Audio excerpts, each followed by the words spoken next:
Today's episode, we're going to review a past event from last November of 2021 by WrestleCade Entertainment with the Super Show that took place on a weekend.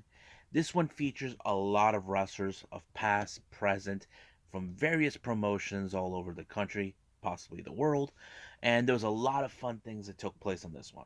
But also, since it's already Tuesday, you know what that means. It means we got, of course, NWA Powerrr, AEW Dark, and of course NXT 2.0, which I'm excited to review what took place in these promotions, and hopefully there's been some exciting stuff we can all enjoy.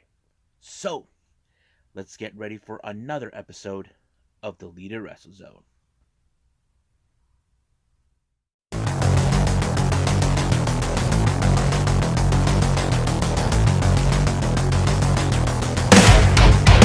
Are you ready? Get up, get up! Get up, get up! Get up, get up!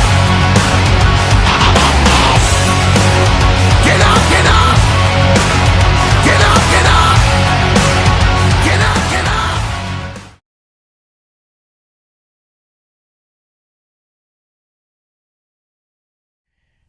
Welcome everybody to the Lead Wrestle Zone, all things that is pro wrestling with AEW, NXT, New Japan Pro Wrestling, Impact Wrestling, the National Wrestling Alliance, various promotions, wrestlers, matches, and championships.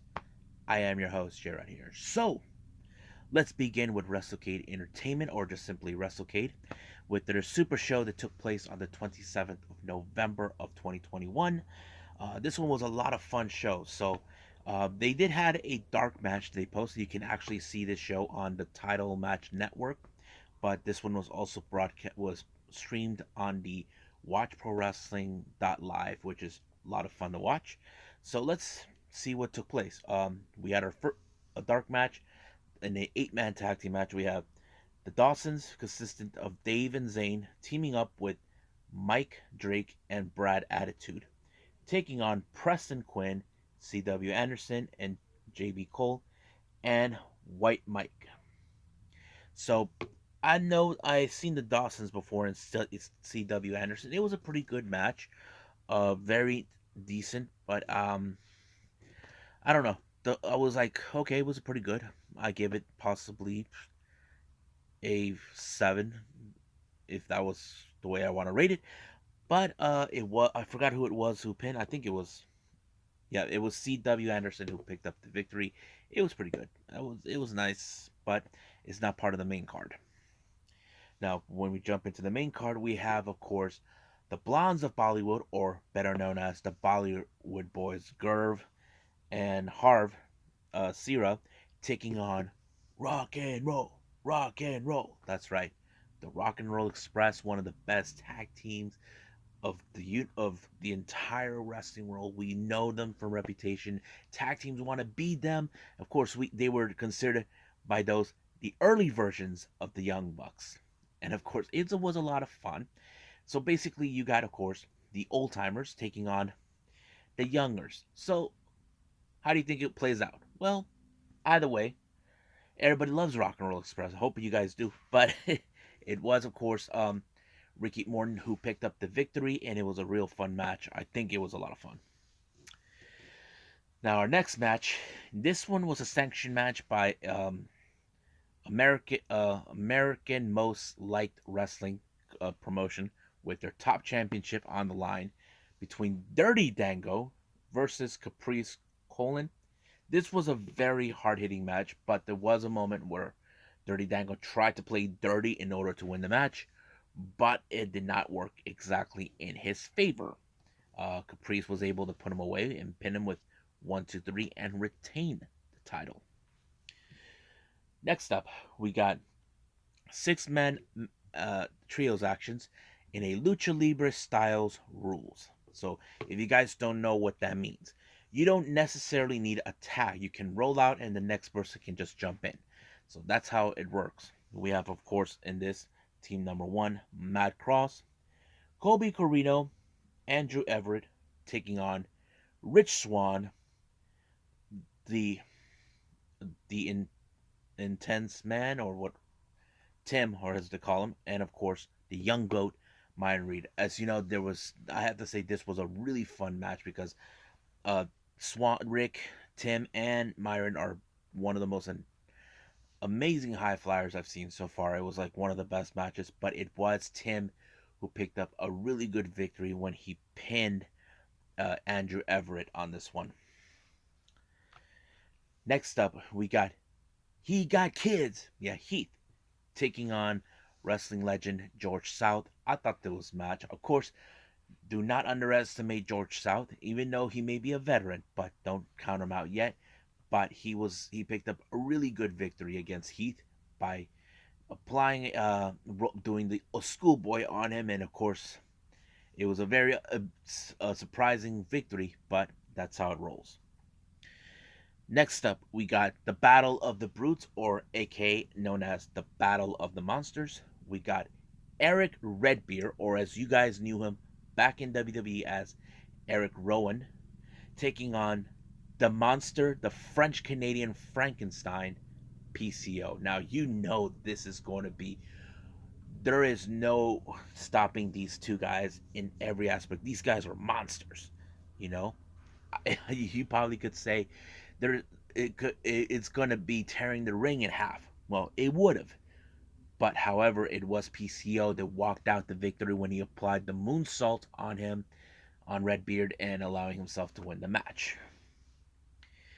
Next up, we got, of course, always ready, Matt Cardona, who was, of course, building up his persona as a heel during this time. He decided that he's going to take on Jay Lethal. And, of course, Jay Lethal, we all know what a fantastic wrestler he is. He's incredible. And many promotions have spoken highly of him. And, of course, in this particular match, there was a funny moment. Matt Cardona was trying to find a way to cut corners to ensure he wins. But what he did is that he left Matt Cardona in the back. Jay Lethal, Matt Cardona left Jay Lethal in the back in order to get a count out. Now, when the count out was happening, that's when you hear the infamous words music. Dun, dun, dun, dun, dun, dun, dun, dun, dun, dun. That's right, guys. The Black Machismo or slash Macho Man theme.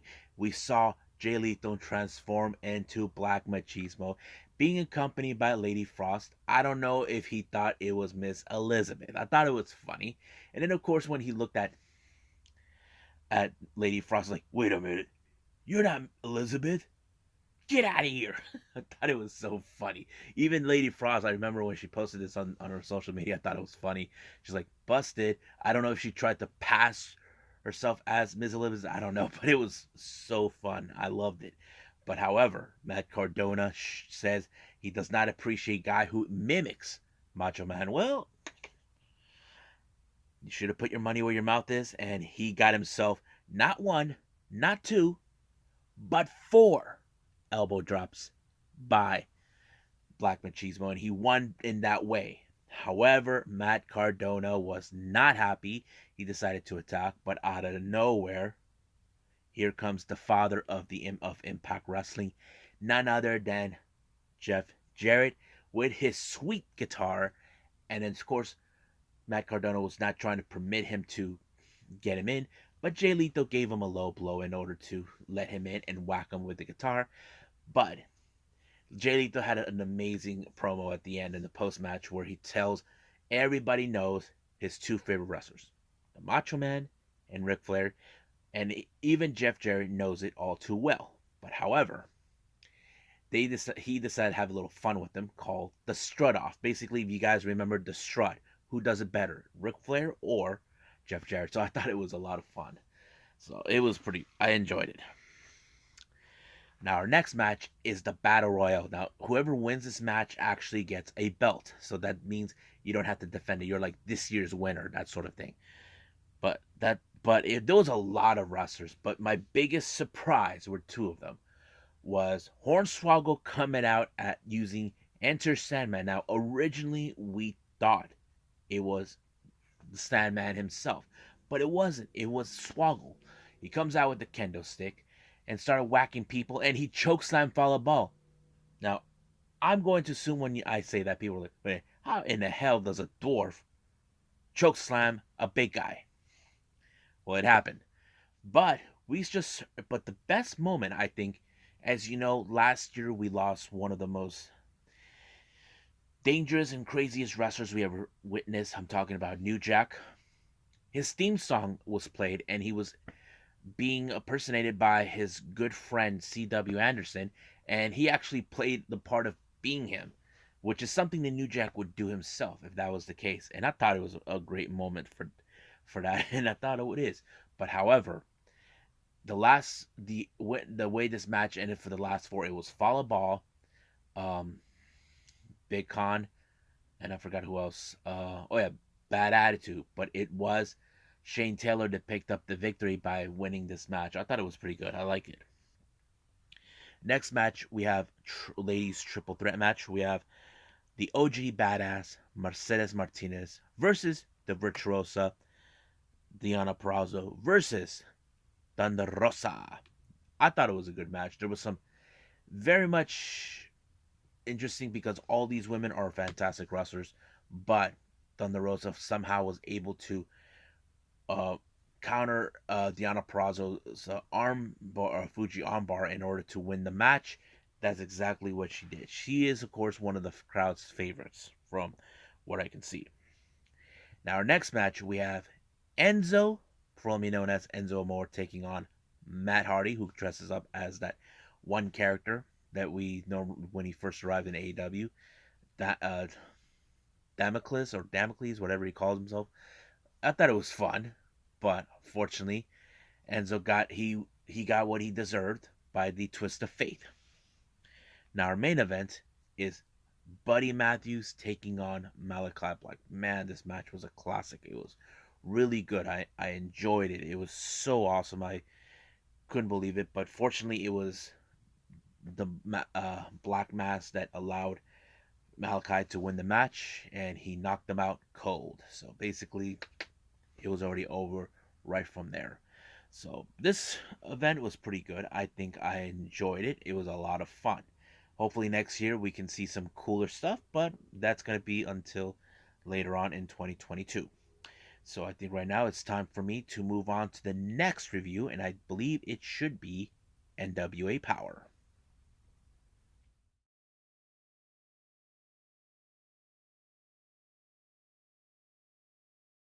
Okie dokie. So let's jump in with NWA Powerrr.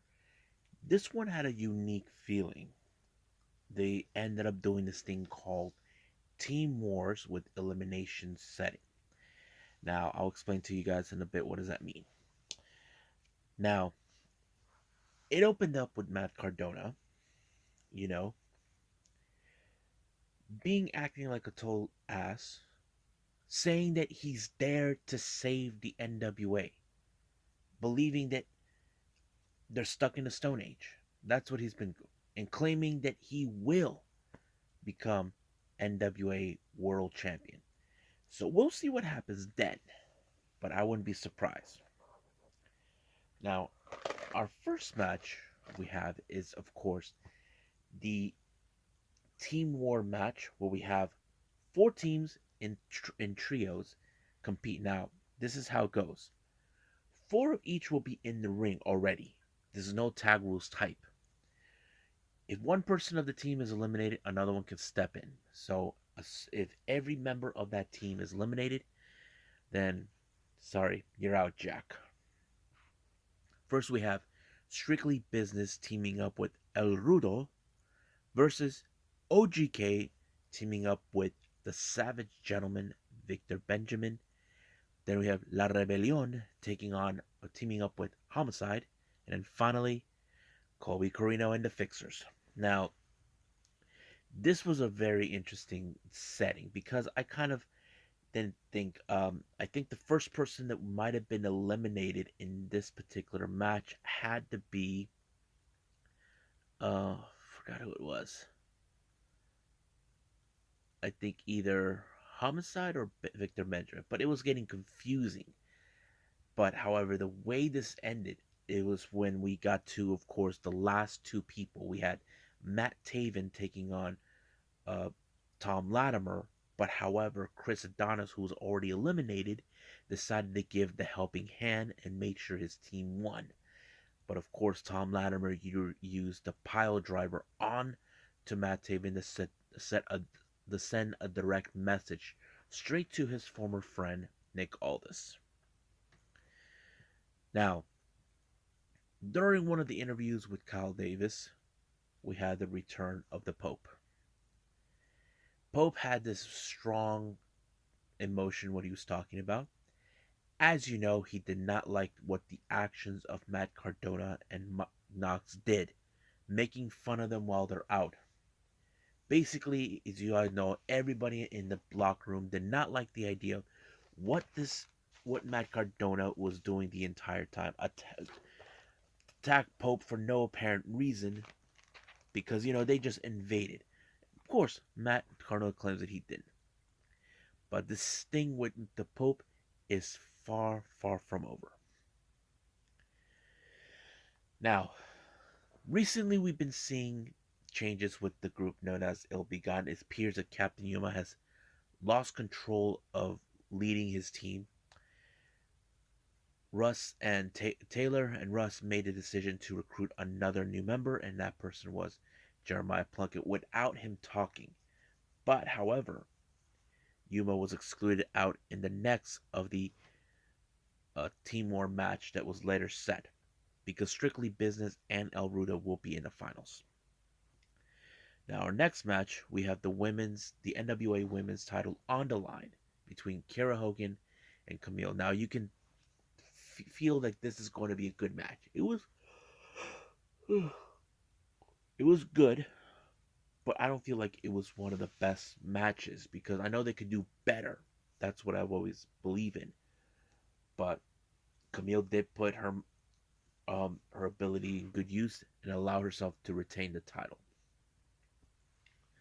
Now, our next team war, we have Aaron Stevens, Kratos, and Judias versus members of Idolmania Management, Tyrus, uh, Marche Rocket, and Jordan Clearwater versus DN with, and of course, Rodney Mack, and then finally Il Begotten. Now, the first team that kind of was eliminated in the process was, of course, Kratos, Stevens, and Judias, and then later Il Begotten. But it ended up. But here's the best part. Iomania was eliminated Tyrus because he was the bigger threat, and then Marshall Rocky was eliminated later. But the entire time with Deanne and Rodney Mack, Odison was the only one standing. He was right in the middle of the whole thing. He didn't. The other members, Perro and Rodney Mack, didn't even need to be in, even though they were on standby. But it was a good match. I have to say, this is one of my favorite ones because it showed Odison how he was able to hold his own. And I like it. So hopefully they become the team they win in the finals. I can't wait to see that, but it's still unclear when that match is going to take place. So I think that's pretty much it we got for NWA. So let's move on with AEW Dark.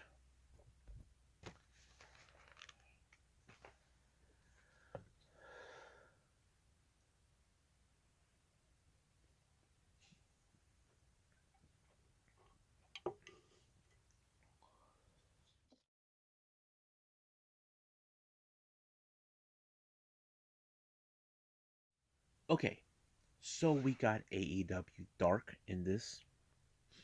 It opened up with Julia Hart along with Varsity Blondes versus Kelsey Heather. Now, as I mentioned before in Elevation, Julia Hart is a bit more different. Now she's in a different direction where she's more aggressive. She hasn't been the same since Malachi Black misted her right in her eye. She's a bit more aggressive now. Griff Garrison and Brian Pillman Jr., they're like trying to give her support, but however, it's like she's like not having it, that sort of thing. And once again, Julia impresses us with her abilities, and then she put up that a chokehold with her legs and forced Kelsey Heather to tap out. And then of course she walked out right in front of the Varsity Blondes. And I think many people are saying, is this is there a possibility that Julia Hart could join the House of Black? Well, that could be a possibility, but it's still no indication yet if that's the case. But we'll find out soon enough. Next up, we got Powerhouse Hobbs versus Gus de la Vega, but it ended with, of course, Powerhouse Hobbs putting Vega in a torture rack. But as soon as it was over, Tony Schiavone went to get an interview with him, but Hobbs decided that he was going to send a direct message to Dante Martin, and Martin shows up to send him a direct message saying that he's had enough of him and all of this and that. Next up, we got the Gun Club, Austin and Colton, better known as Ass Boys, taking on Liam Gray and Adrian Alimas. Now, as you know, the Gun Club has been impressive as a tag team, but however, their arrogance has been in forward now because since now they're challenging for the AEW World Tag Team titles, this will be more of a preview for them. But it was a pretty good match. You know, it did allow it, but the Gun Club did able to win the match. Next up, we got the OG Badass Mercedes Martinez taking on Queen Aminata. Um, as you know, Mercedes is now currently under a lot of pressure since we now discovered that it was Britt Baker that brought her in to deal with Thunder Rosa. It's because we now know, if you guys know this or not, we are expecting some point it could be where Thunder Rosa will dethrone Britt Baker for the AEW the women's world title. So we'll see what they're gonna go. But it was Mercedes that picked up a really good victory, sending a direct message to Thunder Rosa. Now in the back in the interview, Wheeler Yuta, basically, as you know, he had an incredible match against John Moxley. Even though he came up short, he put up a good fight. So this time he's going to be challenging in the main event Aaron Solo of the Factory, so he's well prepared for the task in hand. Next up, we got a member of the Factory, Anthony Ogogo, taking on Tony Vanicha, but you know this match how it ends with that sucker punch. Now, basically, I did like what Excalibur mentioned. Even Taz agrees with him, saying he hasn't been using that much of his boxing abilities. Now he's going more of the wrestling technique, which is true. But the only feature he was using for his skill was that one punch that allowed for him to win. And that's what happened. Next up, we got Lee Moriarty facing Anthony Henry. What I did like about the match is it was a very much of a technical aspect. Now, much of this was later brought to the attention of the commentators, both Excalibur and Taz, saying that look, you see Lee Moriarty, he is. Maybe that's the reason John Moxley was taken in by him, knowing that he's perfect. But that's pretty much it. But of course, Lee Moriarty was able to walk out the victor on this particular match. So it was pretty good. And of course, he knows this is the present, the time now for him to press on and move forward. Next up, we got Anna Jay along with -1 taking on Casey Lennox. This one, you know how this ends. It ends with the Queen Snare, so I don't need to tell you. Next up, we got is Serpentico along with Luther taking on Fuego del Sol. Now, of course, we can't stand the screeching now speech of Luther, but what was incredible is Fuego did the tornado DDT right the mat outside of the ring, and then he gave Serpentico the stop, and 1, 2, 3, it was over from there. Now, our main event, we have Aaron Solo along with QT Marshall taking on Wheeler Yuta. Now, you know for a fact QT is going to get himself involved in this match, basically to ensure Aaron Solo wins. But however, it did not work for him in his favor. But it was Wheeler Yuta that picked up an amazing victory. But however, Nick Comoroto shows up, tries to finish off Wheeler Yuta until Freshly Squeezed shows up to give him the helping hand, and he took out almost all the members of the Factory. So this was pretty good. So I can't wait to see what's going to happen in Dynamite, but we'll see from there. But I think it's time for us to move on to NXT 2.0.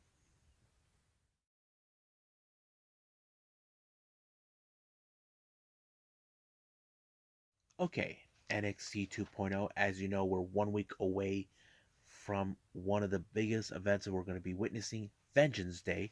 But also, as you know, there's going to be a lot of matches taking place. But today, in this particular one, we are now setting for the finals for the NXT Dusty Cup. The women's Dusty Cup will take place in 2 weeks' time, and I can't wait to get that started. Now, opening match is part of the semifinals.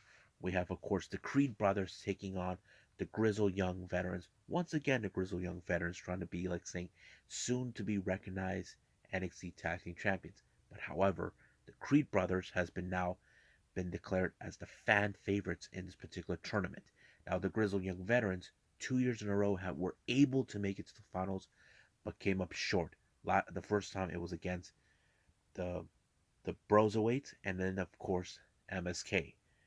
But Grizzled Young Veterans tried to pull all the stops in order to ensure the win, but somehow the Creed brothers were able to overcome everything that the Grizzled Young Veterans. But finally, Brutus was the one who took out uh, Zach Gibson with a strong lariat in order for them to win it and head to the finals. But the real question is, who will their opponent will be? Their opponent for the finals next week on Vengeance Day will be. Will it be MSK, who are determined to win it for a second year in a row, or is it Malik Blade or and Edris Inoue? Well, we'll see about that a little later.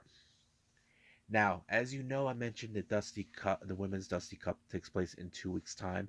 Coral Jade is feeling good about everything, about now that she gained the respect of Raquel Gonzalez, and she sure believed that she is confident enough to believe they could win it. But once again, they were interrupted by the Latin American connection. We're talking about Ulysses Leon, Valentina Feroz. Much of this entire time, they were talking in Spanish while Raquel Gonzalez repeated it back. Of course, Cora J doesn't know what they're talking about, but as a Latino myself, I know what they're talking about. I don't need to repeat that, but you can guess.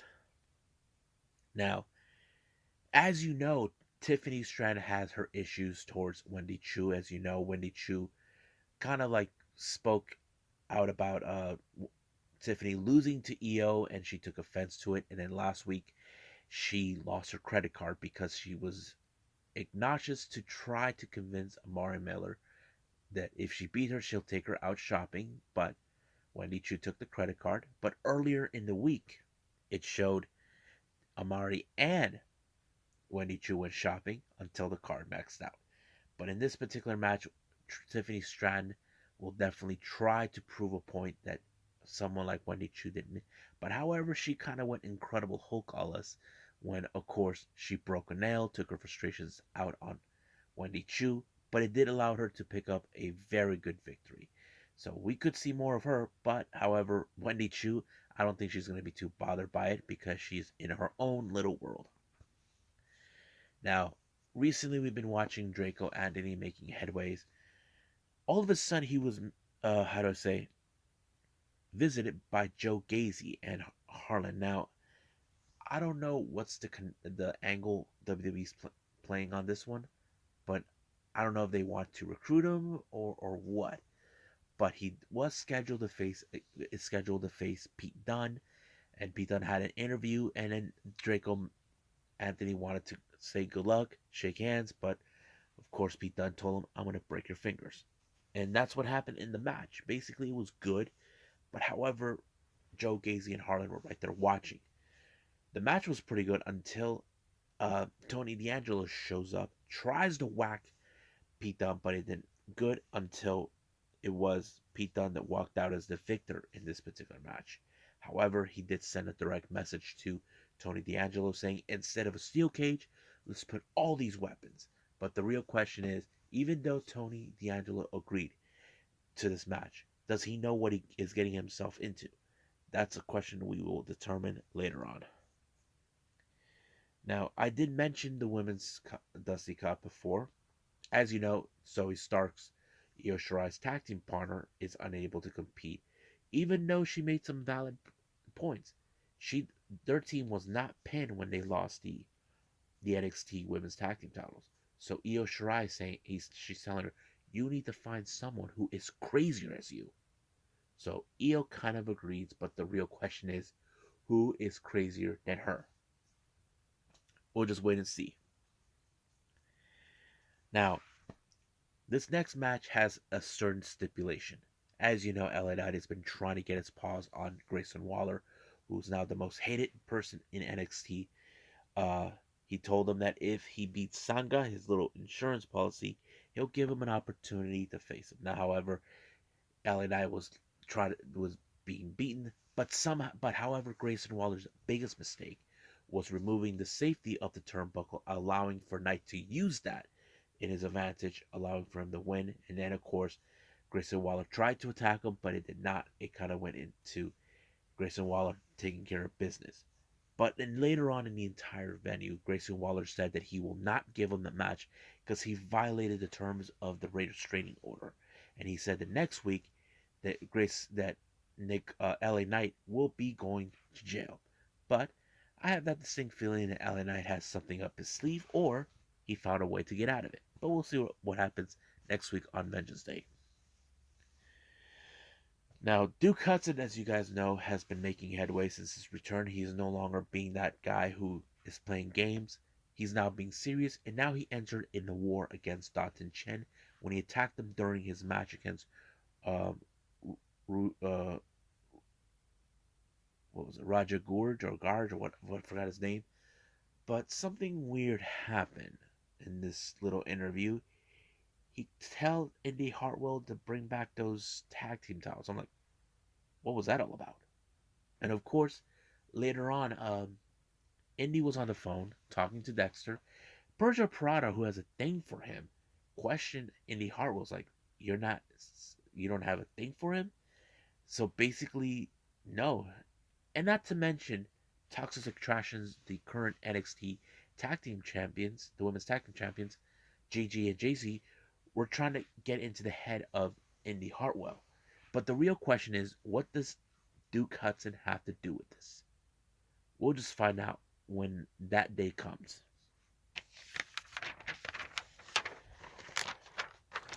Now, as you know, they set up a summit. Next week, we have the NXT Championship on the line between Braun Breaker and Santos Escobar. As you know, Santos Escobar believes that he is the rightful champion, the true champion for NXT, the real face, while he believes that Braun doesn't deserve to be champion because he's still young. However, Braun is not afraid to speak his mind. But however, the summit was interrupted with the arrival of Dolph Ziggler. It appears Dolph Ziggler said that he will be coming from now on Tuesdays, and he has his sights set on the NXT Championship, and so does one other person, and that is the previous champion, Tommaso Ciampa.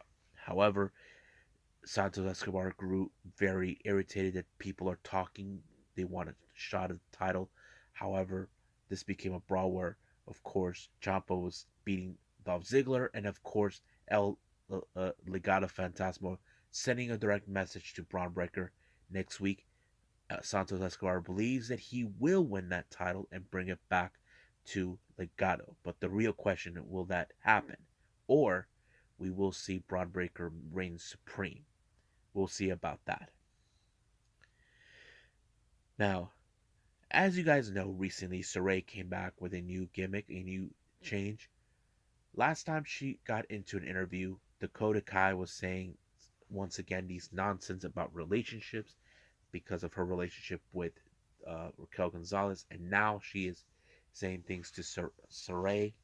But she did talk to Wendy Chu prior before that, you know? So basically, what happened is this match was pretty good. Dakota Kai tried to win it in every aspect, even tried to do the boot. No avail until finally Saray got her really good and gave her another opportunity of a win. But later on, Dakota Kai shows up. She doesn't know what to do. And then, of course, Wendy Chu got into her facing. Wasn't easy, wasn't it? So I thought it was a pretty good moment. Now, as you know, next week we got the NXT North American title on the line. Carmelo Hayes and Trick Williams decided to understand who the hell is Cameron Grimes. What does his accolades? all of this and that, but they decided to continue to make fun that he doesn't earn the right to be champion or he's not meant to be one. But Cameron Grimes put a video package of his own saying he gave up everything to go back to his roots because the one thing he has not accomplished right now in his career with NXT is to become a champion. And I think the North American title is that perfect opportunity for that. Now, recently, have you guys noticed Brooks Jensen has a crush on Kaden Carter? He had the butterflies and decided uh, wanted to ask her out, but he messed up. He said something else, and of course, his tag partner Josh Briggs is like, "What the hell?" I thought it was funny, but I don't know where they're gonna go with that. But I thought it was pretty good. Now, our next match we have is the other semifinal of the Dusty Cup. We have MSK versus Malik Blade and Edris. I thought this match was pretty good. It was very amazing. They're about. Here's the thing, as you guys know, MSK were the ultimate underdogs yesterday. But can Malik and Edris become this year's underdogs? That is a good story. But however, the teamwork with MSK has always been important. They guys been together for years, and it did help them win the match in order to advance in the semifinals. And then we now know the finals is going to be MSK versus the Creed brothers for the Dusty Cup. Now, before the start of the main event, where we have, of course, the NXT Women's Title on the line, Persia Parada and Indy Hart will attack Toxic Attraction while the referees and other backstage were trying to separate them. They tried to tell Mandy, "You gotta go now." She couldn't wait any long. They couldn't wait, so basically she had to go it alone. But however, it's revealed that they escorted Indy Hartwell and Persia Parada out. But the match itself was okay. But however, when they mentioned that they escorted Indy Hartwell and Persia Parada, I knew for a fact that Toxic Attraction was going to show up and interfere, and it did allow for Mandy Rose to retain the title. But when that happened, Mandy Rose was trying to take out Kaylee Ray. She was rescued by none other than the genius of the sky, Io Shirai, and it did allow her. But the real question does remain. Are these two going to be part of the NXT Dusty Cup? Well, is yet to be seen. Even in the exclusive content, we still haven't seen that. We don't know the answer to that. But it would be a good combination. But hopefully, we'll see where they're going to go with this. So I think that's pretty much it. What we got for NXT 2.0. I think it's time for me to call it a day. Well, I hope everybody enjoyed this episode, me reviewing WrestleCade, NWA Powerrr, and AEW Dark and NXT 2.0. And I'm sorry to not have any news updates. I promise I will put in some new ones. Hopefully, there's some new updates I can put out for everyone to follow what's been going on in pro wrestling. But however, for the next episode, we have 3 past events. Well, 2 of them are from 2021 still. I still haven't reviewed them. One is from Limitless Wrestling with Euphoria that took place back on the 25th of September.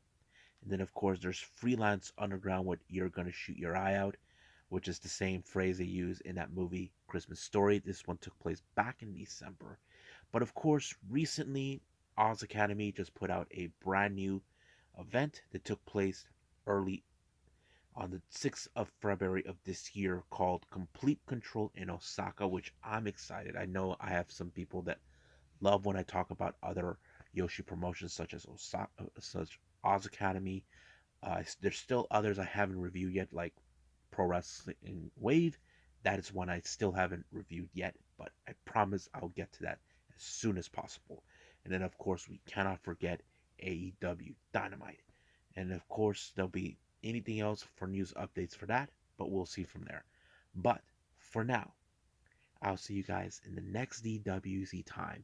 Same DWZ channel. I must bid all of you adieu. So, goodbye. Mwah. And have a nice day.